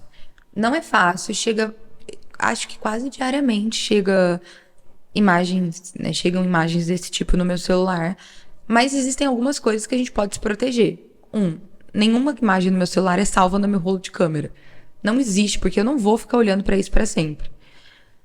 Mas a gente tem que ter uma frieza pra lidar com a situação. Porque tem algumas coisas que só não rendem, sabe? Mas o que rende é muito difícil. Há pouco tempo, sei lá, semana passada, retrasada, eu fechei uma reportagem sobre o caso de uma garota de 16 anos que foi morta vítima de estupro um coletivo. estupro coletivo por outros garotos de 16, 17. Isso me pegou muito. Fazia tempo que alguma coisa não me pegava. Porque assim, agora eu vou falar uma coisa horrorosa, tá? É péssimo o que eu vou falar. Mas a gente se acostuma. Sim. É ruim, porque a gente não devia se acostumar com isso. Mas a gente se acostuma. Então, assim, tem algumas coisas que Mas não se infelizmente... acostuma com o estupro Não, desse, né? mas tem algumas coisas que elas saem do... Veja bem, ela não está dizendo que acha normal. Não, mas a gente se acostuma porque trabalha todo dia. Atualmente eu trabalho, né, no Tá Na Hora, né, com o Datena, no programa do SBT. Você tá com o Datena. Tô com o Datena agora. E assim, é um programa de 3 horas policial. Então, lógico que eu vou ver todos os dias. Caiu o mundo lá de Todos os dias. luta. Não vai chegar, eu não vou... Dificilmente eu vou fazer uma coisa de posto de vacinação. Vai ser caos e... Porque a linha editorial do programa. Então, a gente enquanto profissional, acaba se acostumando a lidar com coisas assim, sem levar isso pra casa. Mas eu sei que, às vezes, eu tenho que me controlar. Tipo, eu tenho um medo constante de roubarem meu celular. E eu já tenho na minha cabeça o que eu vou fazer quando acontecer. Pra eu não ser mais uma vítima daquilo que eu mostro todos os dias. Você já sabe, né? Sabe, eu não faço mais algumas coisas que eu fazia antes, tipo, fazer trilha sozinha. Uhum. Não faço, tenho medo. Porque já fiz, assim, dezenas de histórias similares. Mas algumas não passam, porque a gente não consegue, tem coisas que ultrapassam. Deixa eu só sair um pouquinho aqui, já que você está trabalhando com o Datena chegou agora lá, né? Isso. Eu tenho... aliás, vou confessar que eu tenho assistido pouco TV aberta, mas eu estava vendo o Datena essa semana lá, eu achei que o Datena está mais... Parece que ele está mais levinho. Mais light. Mais light. Eu tenho essa impressão também. Chega a falar o Datena. Como é que é trabalhar com o Datena? É muito bom, assim. Eu não trabalho diretamente com o Datena, né? Porque eu tenho você tá na equipe dele. Mas estou na equipe dele. Mas eu acho que é muito importante trabalhar com alguém com um nome tão grande, porque a gente acaba conseguindo outras coisas, né? O Datena, com uma ligação, consegue informação que talvez eu ficasse horas para conseguir.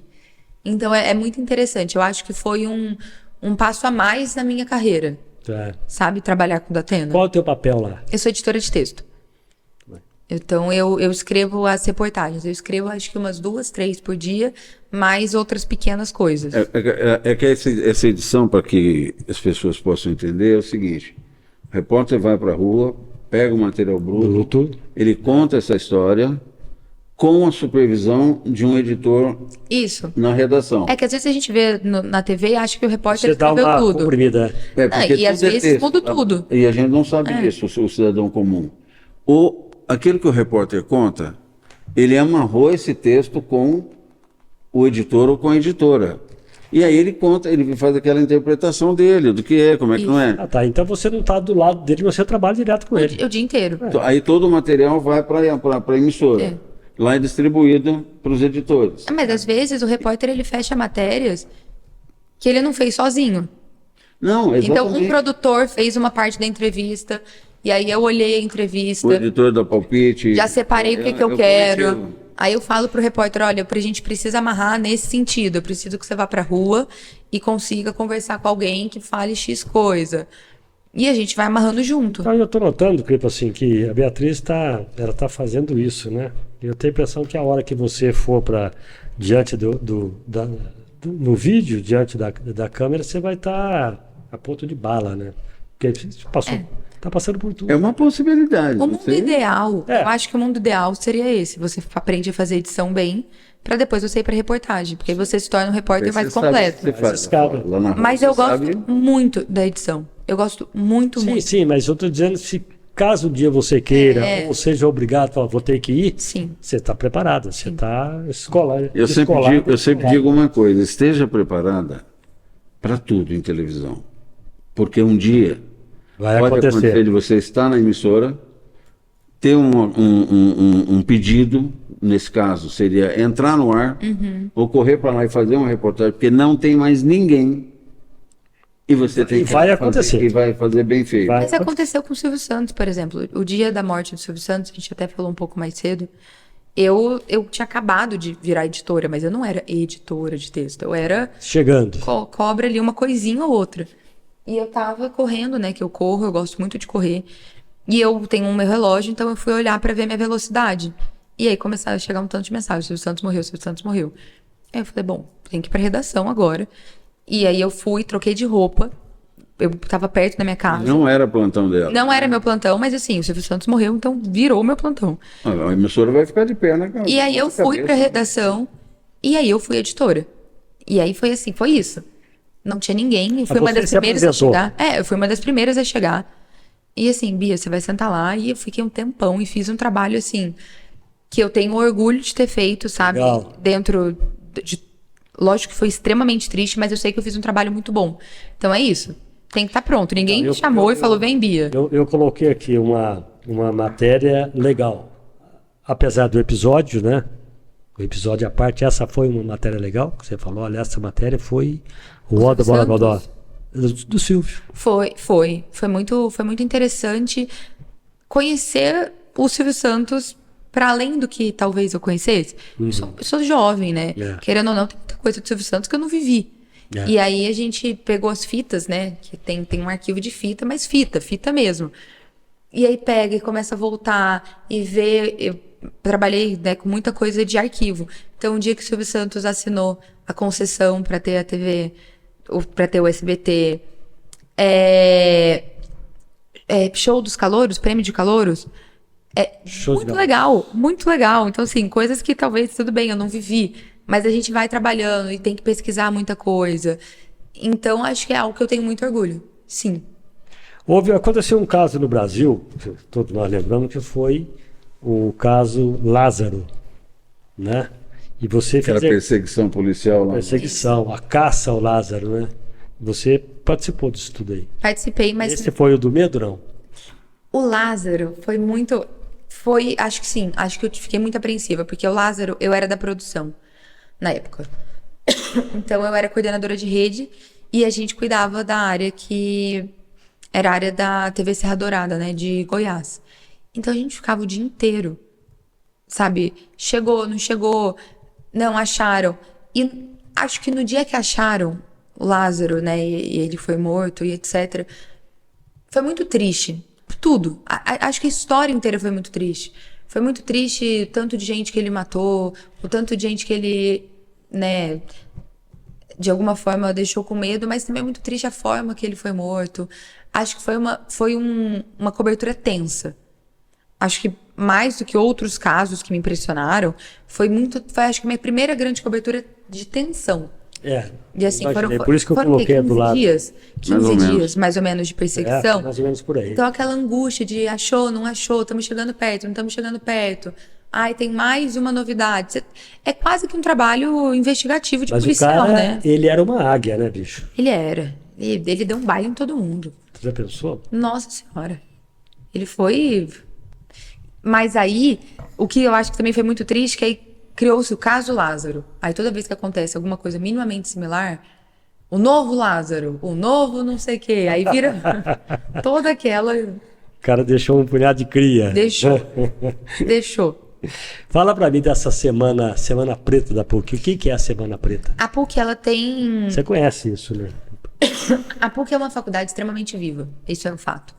E ela tem semanas de discussões dentro, que seja de curso, então tem semana de jornalismo, etc. E eles têm a Semana Preta, que ela é desenvolvida pelo coletivo negro da PUC, que é uma semana que abre espaço para uma série de diálogos muito importantes para a faculdade. Então, acho que a última, né, que eu cobri enquanto estágio na TV PUC, falava bastante sobre o acesso de bolsista. Então, de como, assim, a PUC colocava muito bolsista dentro, né, que a PUC tem um sistema muito legal, mas não dava condição para que os bolsistas permanecessem dentro da faculdade. Então, foi muito importante, foi muito legal. Qual seria a condição para que eles permaneçam? O que foi pedido na época era, por exemplo, grande parte dos bolsistas não moravam perto da PUC. Então, como é que eles iam chegar para ter aula? Tá. Transporte. Transporte. Alimentação. Alimentação. Então, a PUC tem o bandejão, mas era uma burocracia gigantesca para você conseguir o acesso para ter a comida do bandejão. Tá. Impressão. Então, assim, a gente imprime muita coisa na faculdade, né? Hoje, imprimia, né? Imprimia. Porque Imprimia. Hoje tá diminuindo. Hoje tá tudo- Imprimia. Então, também pedia muito isenção dentro das cooperativas da PUC para os bolsistas. Então, era muito interessante. É porque, assim, ela citou aí pelo menos três quesitos, né, importantes.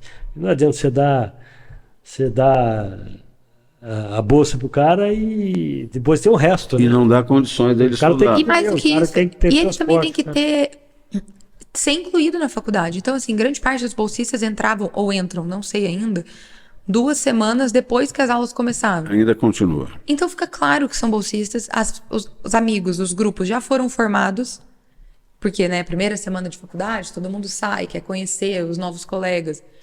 E é uma exclusão gigantesca, que tem um grupo que não conhece ninguém. né? Então, é muito interessante esse movimento da Semana Preta da PUC. Muito legal. Muito legal. Você gosta de sala de aula? Não. Não, né? Estudar ou dar aula? Dar aula. Não sei. Não sei. Eu gosto muito de estudar, tanto que eu voltei para o mestrado. Mas eu não sei se eu tenho vontade de fazer um doutorado. E aí era o que eu precisaria, talvez, para ir para a sala de aula. Não sei, fica aí um futuro. Mas eu acho que eu gostaria de dar aula de telejornalismo. Algumas aulinhas, né, na semana. Cobriu. Você, além de professor, Cripa, né, você, no curso de jornalismo, né, porque você coordenou o jornalismo da PUC. De que forma? Eu fui coordenador num determinado momento. Coordena ainda não? Não, a minha contribuição hoje é na sala de aula e eu sou coordenador pedagógico dos laboratórios ligados ao curso de jornalismo. Quais são eles? TV, rádio e foto. Então nós temos 3 laboratórios que são muito respeitados lá. O nosso estúdio de televisão não tem os equipamentos de ponta que se tem nas grandes emissoras. Mas nós temos lá câmeras que são semi-profissionais, nós temos uma série de coisas que tem que ser coordenada. E as aulas de rádio, TV e foto, os alunos aprendem a manusear os equipamentos. Percebe? Tem algumas universidades que tem um técnico que acompanha o aluno. No nosso caso, não. O aluno aprende a usar o equipamento e vai lá fora e usa esse equipamento. Por quê? Ele não vai ser formado em técnico do equipamento A, B ou C. Porém, ele vai ser jornalista que vai se relacionar com esses equipamentos. Então ele vai aprender a manusear. Ele vai aprender a manusear para saber pedir para o técnico que já está acompanhando. É como se eu vou fazer uma reportagem de TV, eu sei pedir para o cinegrafista que me acompanha aquilo que eu acho que é melhor. É verdade. E dou liberdade para que ele crie também. Aí essa criação entre o jornalista, que faz a parte mais intelectual, digamos assim, e alguém que faz a parte mais técnica, se case com muito respeito para que você consiga explicar isso aí. Você vai saber pedir o que você precisa. Exatamente, você saber o que eu quero dessa matéria. Agora, isso não acontece em grande parte das universidades das quais eu já fui convidado. Você chama isso de laboratório. É o laboratório que você falou? Laboratório de rádio, TV e rádio. Tá. Eu sou coordenador pedagógico, ou seja, do ensinamento ali. E muitas das universidades que eu já fui dar aula, que eu já fui fazer palestra e tal, às vezes não tem isso que a PUC tem. Nós treinamos o aluno, ensinamos o aluno para que ele seja um crítico, inclusive, daquele material que ele está fazendo. E também trabalhar em equipe, né? Porque Isso. jornalismo não é Trabalhar em algo equipe. que a gente faz sozinho. A comunicação De forma não é, nenhuma. né? De Não, mas de forma rádio, nenhuma. TV. Impossível. Tem que ter apuração, tem que ter a produção, tem que ter edição. E essa jogada de você saber o que você quer filmar, o que você não quer filmar, é extremamente importante para você aprender que você não está sozinho.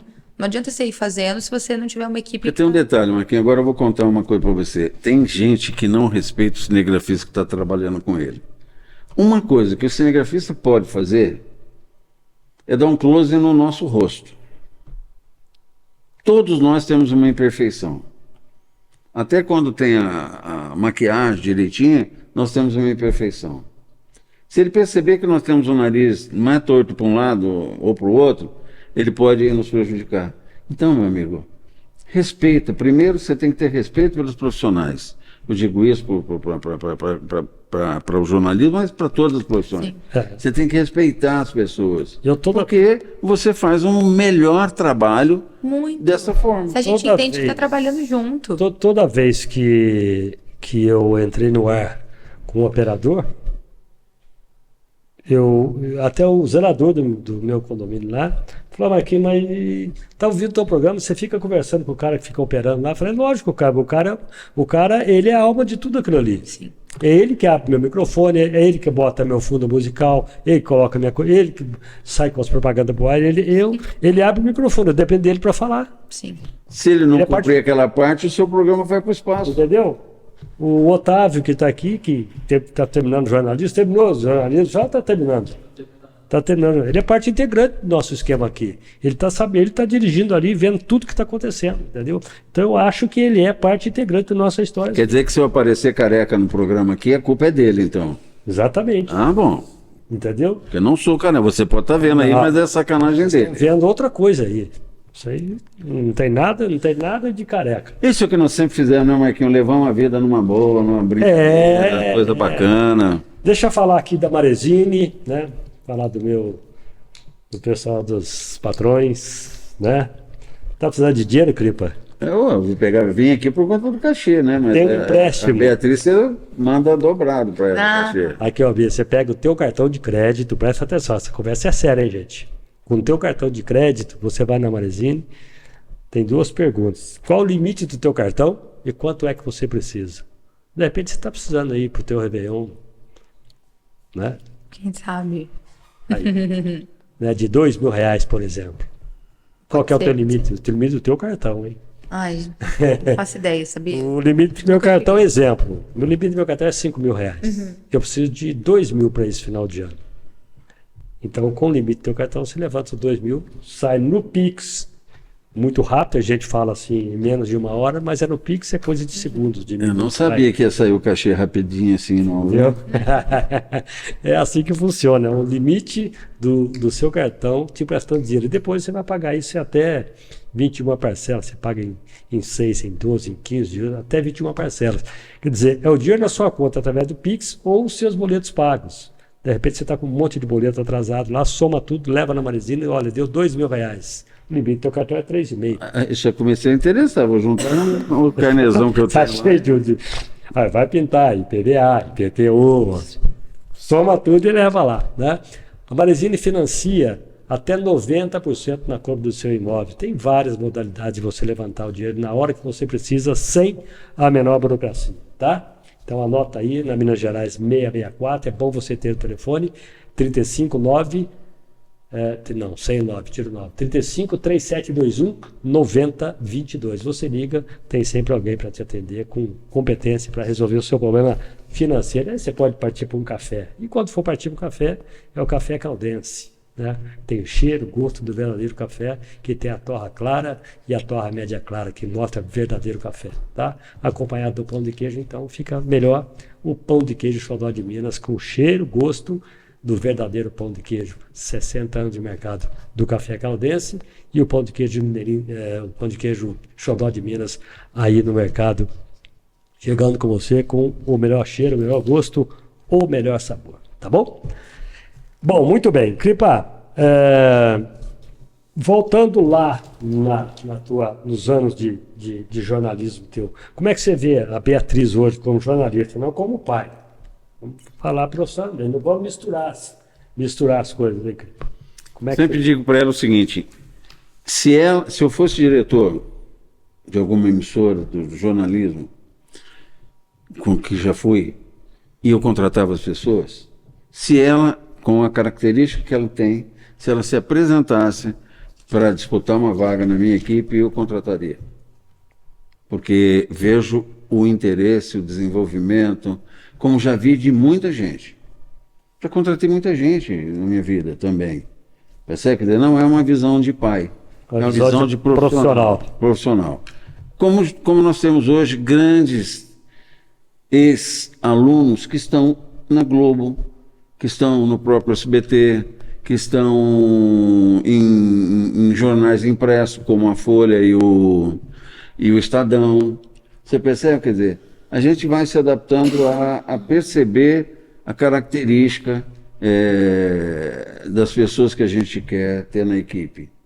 Então, se tem uma coisa, eu disse aqui do orgulho de pai, agora há pouco, Sim. Agora eu digo do orgulho que eu tenho de profissional, porque eu nunca pedi emprego para a Beatriz.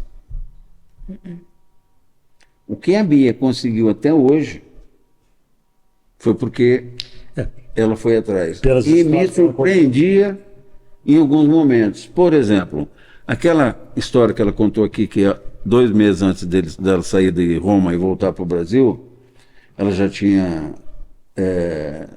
estágio na Bandeirantes, na Rádio Bandeirantes.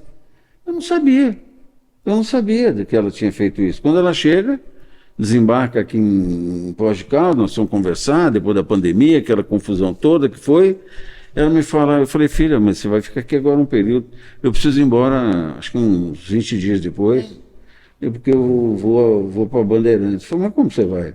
Ou seja, nunca houve esse pedido. Muito embora, muitas das pessoas que trabalham com ela tenham trabalhado comigo lá atrás. Uhum. Alguns que são mais chefes, que são pessoas mais antigas e tal, editores, uma série de pessoas trabalharam, mas também não a avaliam pela amizade ou inimizade que viesse a ter, que vem a ter comigo enquanto profissional.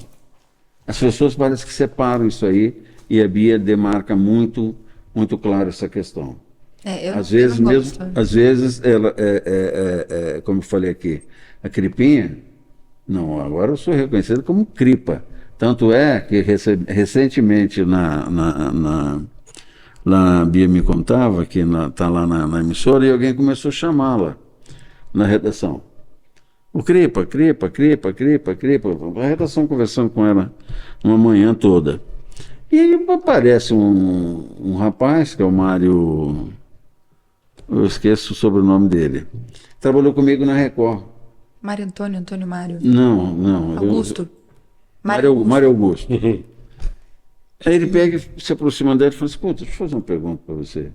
Você é filha do Cripa, que trabalhou na Record, aqui e tal? Ele falou, sim, sou Beatriz Cripa e tal. Eu falei, puxa vida, eu estou vendo aqui todo mundo chamando o Cripa, eu estou procurando o Cripa aqui na redação para saber quem é, onde é que ele está trabalhando aqui, e não sabia. Aí me disseram que você Pai. é Cripa, né, e filha dele. Então é isso, você percebe agora. Felizmente, e eu fico orgulhoso aí da minha atuação, ela não vai ter ninguém que possa dizer que eu o prejudiquei na época passada, quando eu fui diretor.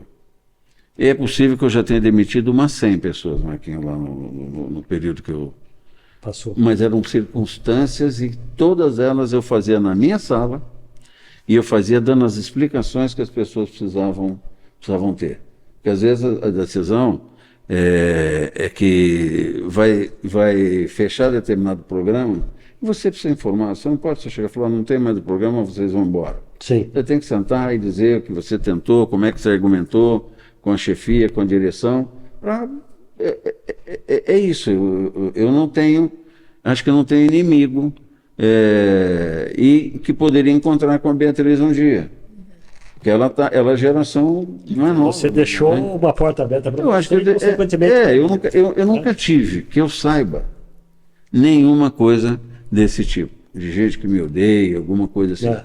E a Bia, ela deixou de ser a filha do Cripa Passou a ser Beatriz. e passou a Beatriz Cripa, ponto, fim. Até porque você tem uma coisa que chama competência, né? E se não tiver, não tem sombra de pai que segura, né? A Bia falava com uma menina em Brasília, que era a Rose, figura maravilhosa. Quando eu trabalhei no SBT, ela já era chefe lá. E essa Rose, que, sei lá, ela deve ter uns 60 anos hoje, 58, alguma coisa assim, trabalhou comigo há 20 anos. Lembrou quando ouviu o nome dela. E é uma pessoa que ajuda, quando possível, essa educação para a cidadania, você percebe? Aham. E ela a Rose lida diretamente com informações do Planalto, da Presidente da República. Aham. É gente que trabalhou comigo, que eu aprendi com eles, eu ensinei, e que hoje está aprendendo e está ensinando para minha filha Deixa eu só também. contar uma coisa rapidinho aqui antes da gente encerrar. Eu não sei se eu te contei isso daí. O Lucas, meu filho, teve uma época que ele foi para Curitiba fazer um curso de cinema. Invocou de fazer um curso de cinema lá e foi. E era um negócio caro, sabe? Ele ficava no final de semana lá, eu gastava R$ 1.500. Sábado. Era um negócio caro, era pesado demais para mim. Eu falei, Lucas, o que mais pesava era hotel. E ele podia ficar em qualquer lugar, né? Bem, aí um dia ele está conversando com um garoto lá que estava fazendo curso com ele lá. Aí, conversa vai, conversa bem, dá. E ele falou assim, o meu pai tem um amigo que trabalha na Record. Né? Foi justamente a época que vocês estavam lá, você e o Mineiro. Falou que é o Luiz Mineiro, falou, você tá de brincadeira. E até o Marcos Cripa, tá de brincadeira. Aí, a mãe dele falou, é repórter da Record. E vocês eram o chefe, eu não lembro o nome dela, da mãe do menino. Aí, conclusão da história, o negócio caiu para menos da metade para mim, porque o Lucas passou a ficar... Na casa dele. Não, na casa dele não, começou a ficar no apartamento que eles tinham lá. Falou, filho, pode ficar fazendo curso à vontade. Nossa. É isso, facilita, né? Mas Porque aí o cara ficou amigo dele, sabia quem que Você era. imagina se essa pessoa, a mãe dele, tivesse ódio É. do Mineiro ou de mim? Eu acho que Não assim, ia as facilitar portas, muito. elas sempre. Naquelas sempre. Elas até podem assim, ter abrido mais facilmente pra mim por conta do, sei lá, ser filho do meu pai. Mas elas não ficaram abertas por conta disso. É isso que eu tô te falando. Não tem sombra de pai que Não, segura se você não tiver tem. competência. Eu tô há 3 anos no SBT, não é o meu sobrenome que me segura lá. Não. Mas Eu foi acredito foi que bom não. seguir o caminho. Podia ter segurado até por um tempo, mas não segura o tempo Não inteiro. segura, Né? não segura. Aquilo lá é uma empresa, né? Não tem. Tá bom. Ô, gente, eu acho que... Você gostou, Bia? Adorei. Eu Foi fiz ótimo. alguma pergunta que você não tenha gostado? Falei alguma coisa que você não tenha Não, gostado? foi tudo certo. Gostei. Né, Cripa? Não, eu fiquei muito feliz de te encontrar novamente. Ah, A gente muito bom. encontra no dia a dia e sempre na correria, né? É. Quando eu estou aqui, quando eu venho de viagem, quer dizer, mas tudo bem, tudo bem, tudo bem. Dá um beijo aqui, um beijo acolá, vai embora. Corridão. Hoje nós tivemos tempo. Porque nós sentamos rapidinho assim, quando... E aí Dois, três ele sempre faz assim, ele pergunta, e aí, Beatriz, como é que tá? Aí eu dou uma informação rápida. Hoje não, com isso aqui. Foi Pois é, ele já fazia assim, pelo menos quase um ano que eu estou tentando trazer a Beatriz Cripa aqui, né? Mas eu tinha que casar e trazer um Cripa também, senão não ia ter graça. Eu queria fazer essa comparação. Eu já achava, eu sugeri que você fizesse só com ela. mas foi bom. Não, mas eu você. quis fazer com Eu você. achei que foi legal também, que eu não Eu fiquei acho. babando muito ovo como eu fico babando Não. para a filha. Você não foi muito coruja, só um pouquinho. Só um pouquinho. Só na medida. Na Como medida certa. como ele fala do filho dele e da filha, que são duas figuras maravilhosas também. É, o Lucas está em Belo Horizonte hoje. E Laura? A Laura foi hoje para São Paulo, vai para um lugar lá no Ceará para passar a Réveillon. Delícia. E os pais ficam aqui trabalhando, exatamente. Eu já estou começando a acompanhar assim também. Deus te dê. Marquinhos, obrigado pelo convite. Obrigado, Elmer. Pra mim, Obrigada, viu? Obrigado. Vamos, quem sabe daqui a um tempo. O Cripa teve aqui há 2 anos e 3 meses atrás. Ele voltou hoje, né, Cripa? Falei, quando eu precisar, eu te chamo de novo. É isso aí. E aí. E obrigado aqui, também espero para que todo você mundo possa que voltar. ouviu a gente, que, né, acompanhou. Foi bem bacana a conversa. e que Muito esse legal. ano agora, Marquinhos, de 2025, a gente tenha bastante luz, calma, compreensão, É, coisa que é difícil nós Um termos. ano bem novinho, Certo. né? Estamos no palanque ainda de Tomara que 2025 seja lindo, maravilhoso para todos nós, já que nós estamos nesse começo de janeiro. Tomara, nós precisamos, né? Vamos descendo devagarinho do palanque, chega de comemoração de Ano Novo, já estamos nos dias de começar a pegar o rumo do trabalho, né? É isso. Obrigado, um beijo muito grande, Deus te abençoe sempre no caminho, tá bom? Muito obrigada. Obrigado, Marquinhos. Otávio, ficou bom aí, querido? Né? Otávio é o nosso jornalista responsável. É, Complexo. se der problema, você joga Complexo nas do costas café com dele, manteiga, né? hein? Se der problema, você joga nas costas dele. E aí ele joga nas costas do Bacon lá em Belo Horizonte. Muito bem, gente, nós vamos fechar aqui esse episódio. Espero que o próximo episódio que vai acontecer seja tão bom quanto esse daqui, tá bom? Nós vamos voltar na próxima quinta-feira com mais um episódio. Tenham todos aí um dia Beleza. feliz, de paz, né? Eu quero lembrar, só dando aqui uma satisfação, meu companheiro Ideu Pereira não está presente hoje, mas na semana que vem ele estará aqui contando das viagens, né, dos passeios por esse mundão. Tá bom? Bem lembrado, deixa um abraço para ele, viu? Aí, pode deixar você um abraço. Um abraço, Ildeu. Na próxima quinta-feira nós estamos de volta aí. Fica em paz, vai na fé e até lá.